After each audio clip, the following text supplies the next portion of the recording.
Assalamualaikum warahmatullahi wabarakatuh.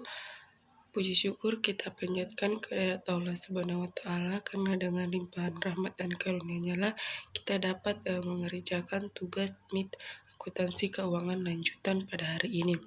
Dan tak lupa pula kita kirimkan salam serta salawat kepada junjungan kita Nabi Muhammad SAW.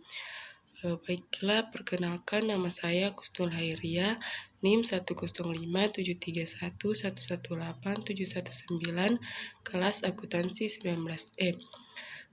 Saya ingin menjelaskan tentang konsolidasi pada anak perusahaan yang dimiliki kurang dari kepemilikan penuh. Soalnya yaitu pada tanggal 1 Desember 2019, PT Kusnul Hairia membeli 75% saham PT OK seharga 90 juta. Nilai wajar dari kepentingan non pengendali sebesar 15 juta. Kita dapat lihat pada tabel berikut. Pada tanggal kombinasi bisnis, nilai wajar persediaan sebesar 51 juta, tanah sebesar 61 juta, bangunan dan peralatan sebesar 63 juta. Diminta bagian A buat ayat jurnal eliminasi yang diperlukan, bagian B buat kertas kerja laporan keuangan konsolidasi. Penyelesaiannya yaitu, yang pertama, karena pada soal nilai wajar tanah, bangunan, dan peralatan telah ditentukan, maka kita dapat langsung membuat tabel sebagai berikut. Selanjutnya yaitu menentukan total nilai wajar investasi. Nilai buku yaitu sebesar 105 juta, saham biasa 50 juta, saldo laba 20 juta. Pada saham biasa didapatkan pada tabel soal tadi pada bagian PT Anak, sama dengan saldo laba. Terus didapatlah selisih 35 juta didapat dari hasil selisih antara 105 juta dengan 70 juta. Selanjutnya yaitu jurnal saat pembelian saham.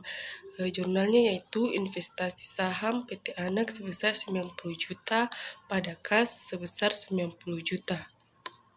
Yaitu saat mengeliminasi saldo investasi. Jurnalnya yaitu saham biasa sebesar 50 juta, saldo laba sebesar 20 juta, selisihnya yaitu 35 juta.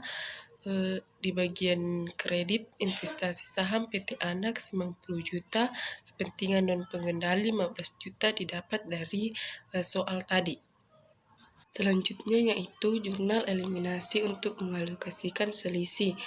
Yang pertama yaitu persediaan sebesar 11 juta, tanah sebesar 11 juta, bangunan dan peralatan sebesar 13 juta, goodwill 0, selisihnya itu 35 juta.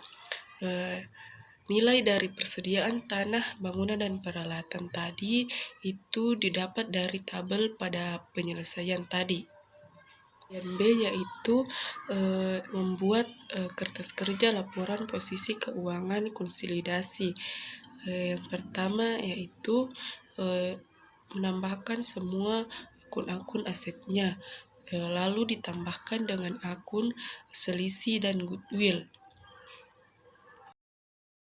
Yaitu pada kolom eliminasi, tanah itu ditambahkan sebesar 11 juta pada bagian debit, persediaan juga ditambahkan sebesar 11 juta pada bagian debit, bangunan dan peralatan ditambahkan 13 juta pada bagian debit. Akun selisih atau diferensial itu ditambahkan pada kolom eliminasi di bagian debit sebesar 35 juta dan kredit sebesar 35 juta. Terus akun goodwill itu 0 rupiah. Pada akun saham biasa dan saldo laba masing-masing ditambahkan pada kolom eliminasi di bagian debit sebesar 50 juta dan 20 juta. Ditambahkan akun kepentingan non pengendali di kolom eliminasi di bagian kredit sebesar 15 juta. Selanjutnya yaitu pada kolom konsolidasi, caranya yaitu dijumlahkan semua hasil dari PT induk, PT anak, eliminasi bagian debit dan kredit sehingga menghasilkan konsolidasi. Contohnya yaitu pada akun kas 17 juta ditambah 5 juta dapat 22 juta. Itu lakukan perhitungannya sampai semua akun aset selesai. Lalu dijumlahkan hasilnya itu 527 juta. Dan juga pada liabilitas dan kewajiban itu dijumlahkan semua sebesar 527 juta. Tadi penjelasan saya tentang konsolidasi pada anak perusahaan yang dimiliki kurang dari kepemilikan penuh. Kurang lebihnya mohon dimaafkan. Wabillahi taufiq wal hidayah. Wassalamualaikum warahmatullahi wabarakatuh.